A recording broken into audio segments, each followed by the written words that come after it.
Femeia e o proză, o poezie, e un cântec și un dans, e un poem în care e strigătul în glas. E steaua sclipitoare, e lumânarea arzândă, aroma dătătoare de viață și spândă.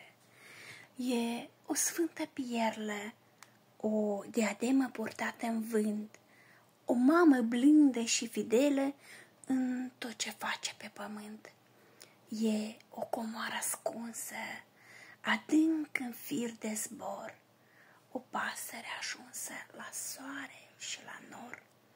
Femeia e o zână, o poveste, o lacrimă vărsată pe pământ, un clopot și un imn al vieții. Femeia e un lucru sfânt. Femeia e o rază cu lumină. Femeia e iubire, e mister. Femeia e divina cununie, supusă pe pământ.